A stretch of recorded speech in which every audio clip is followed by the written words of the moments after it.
حضرت علامہ محمد اقبال کے جد کلاں بابا لول حاج کا تعلق کشمیر کے جنت نظیر خطے سے تھا۔ ان کی اولاد میں شیخ محمد رفیق نے 18ویں صدی کے آخر یا 19ویں صدی کے آغاز میں تلاش معاش کی غرض سے کشمیر سے ہجرت کی اور سیالکوٹ کو اپنا مستقل مسکن بنا لیا۔ شیخ محمد رفیق اقبال کے دادا تھے۔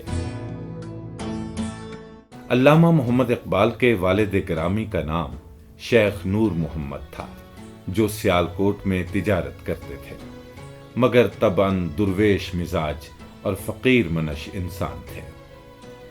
اقبال کی والدہ امام بی بی ایک دیندار گھریلو خاتون تھیں۔ علامہ محمد اقبال 9 نومبر 1877 کو سیالکوٹ کے محلہ چوڑی گراں میں پیدا ہوئے۔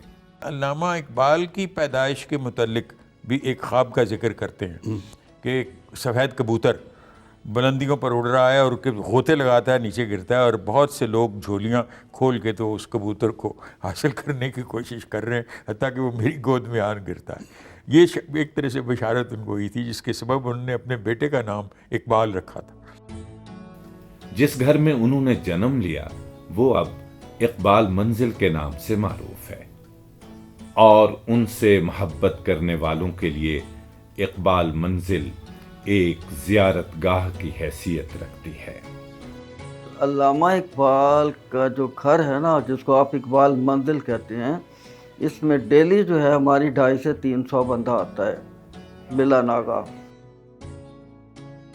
5 برس کی عمر میں اقبال کو ابتدائی تعلیم کے لیے محلہ شوالہ کی مسجد کے مکتب میں داخل کرایا گیا، جہاں انہوں نے مولانا غلام حسین کی شاگردی میں اپنے تعلیمی سفر کا آغاز کیا۔ انہی استاد کے تعلق کے باعث اقبال کو مولوی میر حسن جیسے استاد سے کسب فیض کرنے کا موقع ملا۔ 3 سال کے بعد مولوی میر حسن کا تقرر بطور استاد اسکاچ مشن اسکول میں ہوا تو انہوں نے اقبال کو بھی وہاں داخل کرا دیا۔ اقبال نے 10ویں کا امتحان اسی ادارے سے پاس کیا۔ اسکاچ مشن اسکول میں انٹرمیڈیٹ کی کلاسوں کا اجرا ہوا تو اس کا نام تبدیل کر کے مرے کالج رکھ دیا گیا۔ اقبال نے یہیں سے 1895 میں انٹرمیڈیٹ کا امتحان پاس کیا اور گریجویشن کے لیے گورنمنٹ کالج لاہور چلے گئے۔ گورنمنٹ کالج لاہور کی کشادہ علمی فضا میں اقبال کو صحیح معنوں میں نکھرنے اور پھلنے پھولنے کا موقع ملا۔ یہیں فلسفے کے مضمون سے ان کی دلچسپی پیدا ہوئی اور ایم.اے. فلسفہ کے دوران انہیں معروف استاد اور فلسفی T.W. آرنلڈ سے اکتساب فیض کرنے کا موقع ملا۔ پروفیسر آرنلڈ کی تدریس اور صحبت نشینی نے اقبال کو بہت متاثر کیا۔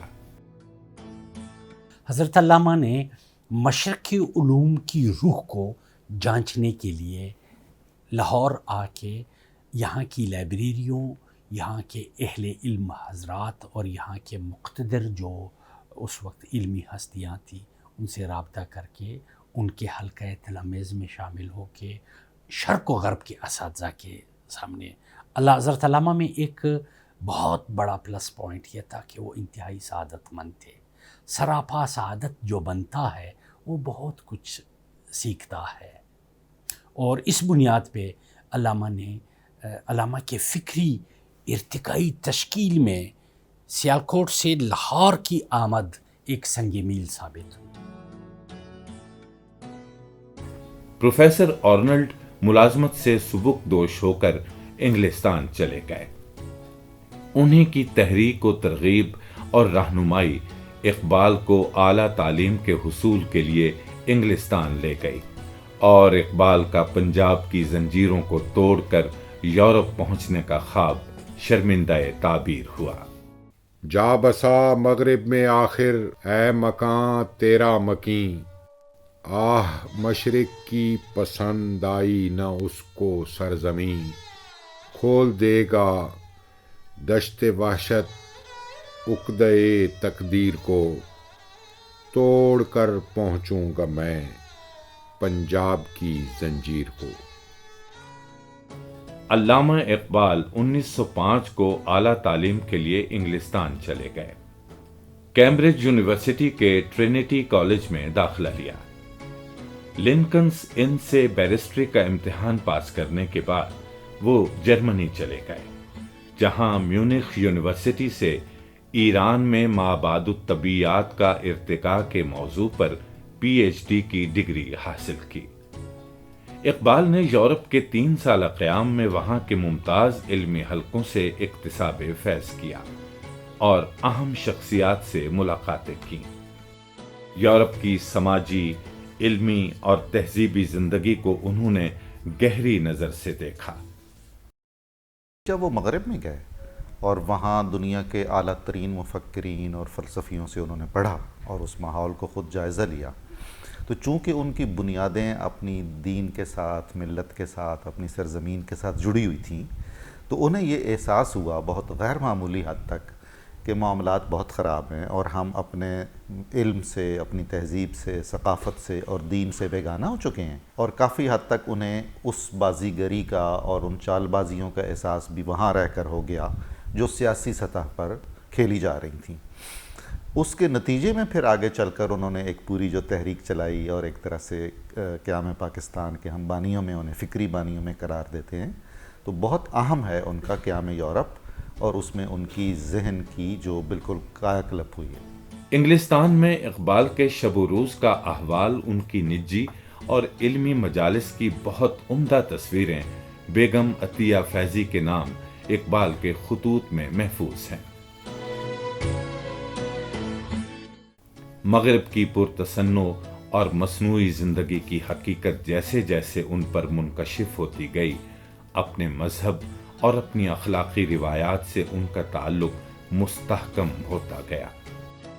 یورپ کے 3 سالہ قیام نے فکر اقبال پر گہرے اور دور رس اثرات مرتب کیے۔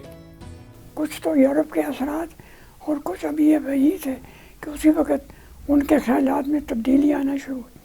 تو یورپ سے جب واپس آیا تو بالکل تبدیل شدہ انسان تھے، اور وہ یہ کہتے ہیں کہ یورپ کی آب و ہوا نے مجھے مسلمان کر دیا۔ مسلمانان ہند کی زبوں حالی، پسماندگی اور ذلت و نکبت نے انہیں ہمیشہ دل گرفتہ رکھا۔ یورپ سے واپس آنے کے بعد انہوں نے خواب غفلت میں مدہوش مسلمانان ہند کو اپنے پرسوز اور نشاط انگیز نغموں سے بیدار کرنے کا سلسلہ آغاز کیا۔ انجمن حمایت اسلام اور دوسرے اجتماعات میں انہوں نے ولولہ انگیز نظمیں پیش کر کے مسلمانوں کے تن مردہ میں زندگی کی حرارت پیدا کر دی۔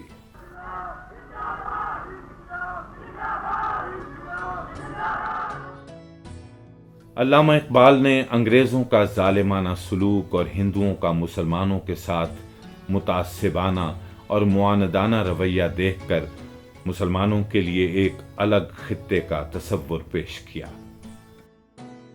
ایک رائے اکثریت ہندو کانگریس جس کی نمائندہ تھی وہ یہ تھا کہ اس وقت ہمارا کام یہ ہے کہ اس تیسری طاقت کو ہم نکال لیں، آپس میں ہم نے پاور شیئرنگ کیسے کرنی ہے، آخر گورننس اس کے بعد کس طرح ہوگی، اس میں کس کا کیا حصہ ہوگا، کیا اس کے تقاضے ہیں، کیا اس کے اصول و ضوابط طے کیے جائیں گے، یہ ہم آپس میں بیٹھ کے بعد میں طے کر لیں گے، پہلے اسے نکال لیں۔ کانگریس کے اس دعوے کی یا اس موقف کی بنیاد اس چیز پر تھی، 2 اصولوں پر، کہ ایک ہندوستان ایک مونولیتھک ہول ہے، یہ ایک اکائی ہے اور اس کا ایک ہی نمائندہ ہے ہم، یعنی کانگریس۔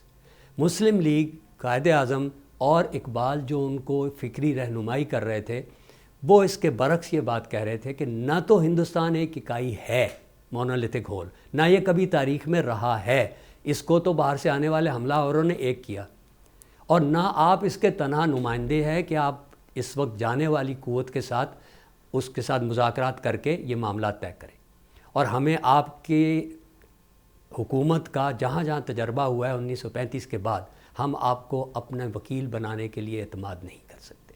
ہمیں اپنا کیس اس جانے والی قوت کے ساتھ خود لڑنا ہے، اور اس کے جانے سے پہلے یہ چیز طے ہو جانی چاہیے کہ آئندہ ان کے جانے کے بعد پاور شیئرنگ سٹرکچر کیا ہوگا. اپنے اس تصور کو انہوں نے زیادہ وضاحت اور صراحت کے ساتھ 1930 میں مسلم لیگ کے سالانہ اجلاس میں پیش کیا، جو خطبہ الہ آباد کے نام سے معروف ہے. اس خطبے میں اقبال نے فرمایا: میری خواہش ہے کہ پنجاب، شمال مغربی سرحدی صوبہ سندھ اور بلوچستان کو ملا کر ایک ریاست بنا دیا جائے.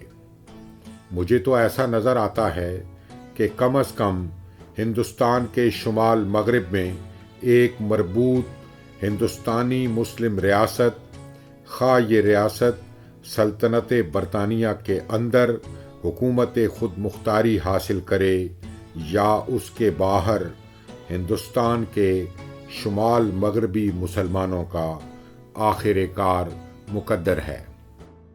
خطبہ الہ آباد کو ہم دیکھیں تو اس میں ایک موضوع یہ ہے کہ جس پہ اقبال کہتے ہیں کہ اگر ہندوستان کے مسلمان عیسائیوں، یہودیوں یا آتش پرستوں زورواسٹرینز کے درمیان رہ رہے ہوتے تو پھر انہیں الگ وطن کا مطالبہ کرنے اور تحریک چلانے کی ضرورت ہی نہ ہوتی، کیونکہ یہ سب لوگ جو ہیں وہ توحید پرست ہیں، وہ ایک خدا پہ یقین رکھتے ہیں. اب یہاں صورتحال ہندوستان میں یہ ہے کہ اکثریت ان لوگوں پہ مشتمل ہے کہ جو چھوٹے بڑے کئی خداؤں کو مانتے ہیں. تو یہاں ان کے نقطۂ نظر سے کوئی بڑے خدا کی مخلوق ہے، کوئی چھوٹے خدا کی مخلوق ہے. برہمن سے لے کے شودر تک مختلف لوگ ہیں کہ جن کا مقام و مرتبہ ان کی الہامی کتاب میں متعین کر دیا گیا ہے. تو جو شودر ہے اس کی اولاد شودر ہی رہے گی، اور برہمن جو ہے کتنا ہی گناہ گار کیوں نہ ہو وہ برہمن ہی رہے گا، سب سے اونچی ذات رہے گی. تو یہ جو ذات پات کا نظام یہاں رائج ہے، اکثریت اس نظام کی پیروکار ہے. اس لیے ہم توحید پرستی کی بنیاد پر اپنی اکثریت کے علاقوں میں جہاں مسلمان اکثریت میں ہیں اپنا الگ وطن چاہتے ہیں، اور اسی کے لیے انہوں نے تصور پیش کیا، تحریک شروع کی، اور اس تحریک کو پھر قائد اعظم نے اپنے انجام تک پہنچایا. اقبال نے تصور دیا، قائد اعظم نے تحریک بنائی، اور تحریک پاکستان نے ہمیں پاکستان دیا. اقبال شاعر بھی تھے اور مفکر بھی. ان کا کمال یہ ہے کہ انہوں نے فکر و فلسفہ کی خشکی اور ثقالت کو شعریت کی تازگی اور سرشاری سے ہمکنار کیا. انہوں نے اپنے جذب و احساس کی بے قراری کو شعر کے قالب میں ڈھالنے کے لیے فارسی اور اردو کی صدیوں پر پھیلی ہوئی ادبی روایتوں کے برعکس ایک نئی روایت کی داغ بیل ڈالی.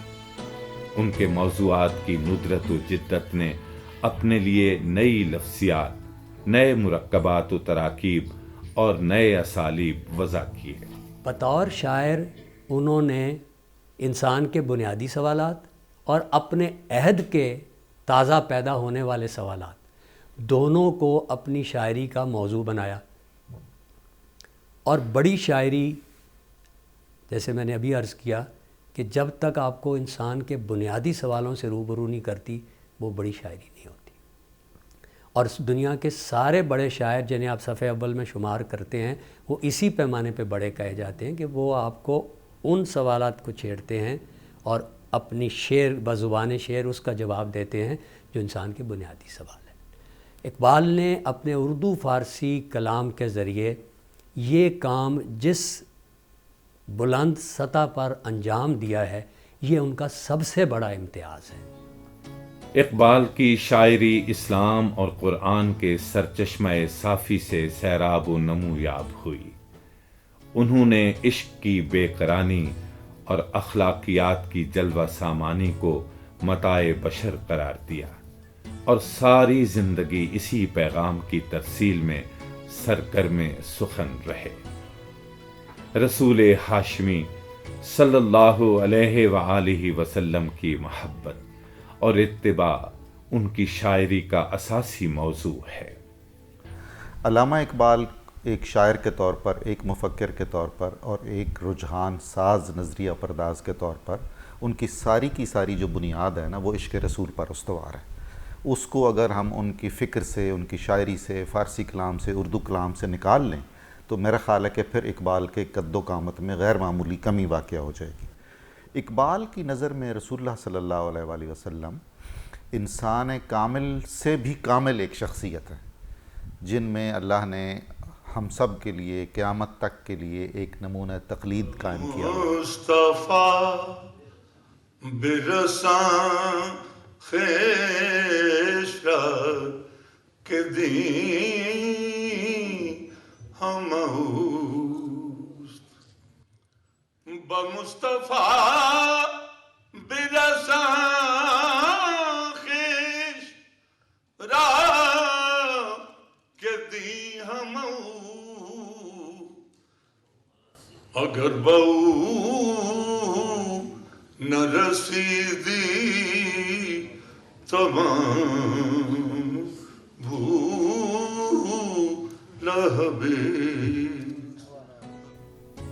انہوں نے خودی کا تصور پیش کیا جو صحیح معنوں میں انسان کی عظمت و رفت کا اشاریہ ہے۔ مردوں کے لیے مرد کامل اور بچوں کے لیے انہوں نے شاہین کے تصورات پیش کیے۔ خودی کو اقبال کے افکار سے نکال دیں تو کوئی چیز ریلیونٹ نہیں رہتی، سب کچھ ختم ہو جاتا ہے۔ اور خودی تقریباً 1917، پھر اس کے بعد رموز بے خودی 1918، اور پھر اس طرح سے آگے چلا، تو وہ ہمیشہ اس بات پر زور دے رہے کہ وہ جو قرآن حکیم میں بھی کہا گیا ہے کہ وفی انفسکم افلا تبصرون، کہ کیا تم اپنے اندر جھانک کر نہیں دیکھتے کہ تم کچھ خیال کرو، کچھ بصیرت حاصل کرو۔ تو خود ہی جو ہے وہ تو بنیاد ہے۔ عشق کا سبق انہوں نے کونیا کے مرد خود آگاہ مولانا روم سے حاصل کیا۔ عشق کا یہ تصور ان کی شاعری میں روح کی طرح موجزن ہے۔ جمال عشق و مستی نئے نوازی، جلال عشق و مستی بے نیازی، کمال عشق و مستی ظرف حیدر، زوال عشق و مستی حرف رازی۔ اسرار خودی سے آغاز ہونے والا اقبال کا شعری سفر رموز بے خودی، بانگ درا، پیام مشرق، ضرب کلیم، زبور عجم، بال جبریل اور جاوید نامہ سے ہوتا ہوا ارمغان حجاز پر اختتام پذیر ہوتا ہے۔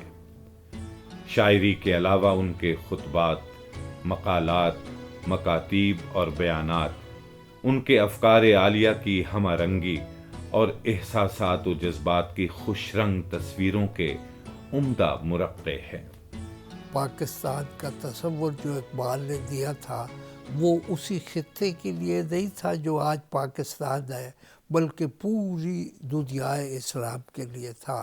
تو مجھے یاد آیا کہ آج تاجکستان کی سب سے بڑی جو سیاسی پارٹی ہے رستخیز، اس کا پارٹی سانگ جو ہے وہ اقبال کی فارسی نظم ہے۔ از خواب کراں خواب کراں خواب کراں خیز، از ہند و صبر قد و عراق و همدان خیز، از خواب گران خواب گران خواب گران خیز۔ اس میں شبہ نہیں کہ اقبال کے اولین مخاطب ہندوستان کے مسلمان ہیں، مگر در حقیقت ان کی شاعری آفاقی رنگ و آہنگ کی حامل ہے۔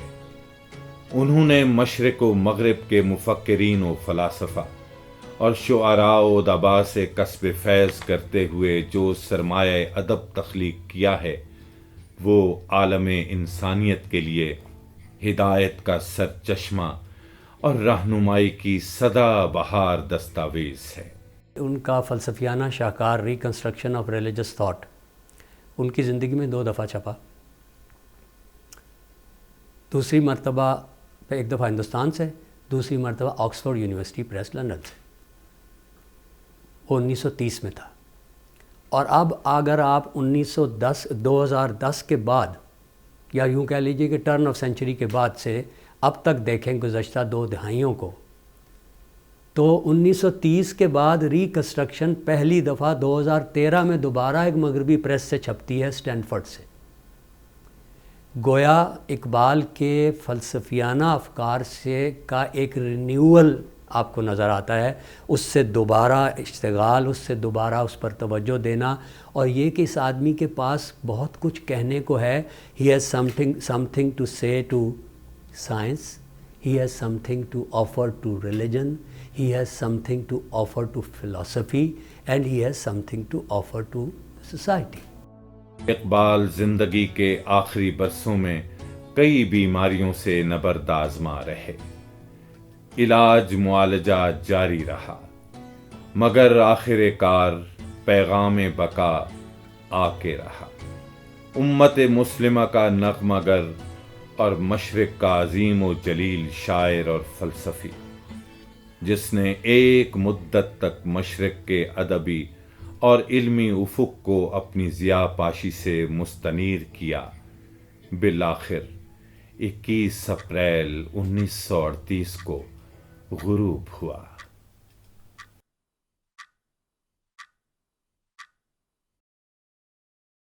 ان کے جنازے میں ہزاروں لوگ شریک ہوئے۔ لاہور کی بادشاہی مسجد کے صدر دروازے کے پہلو میں انہیں سپرد خاک کیا گیا۔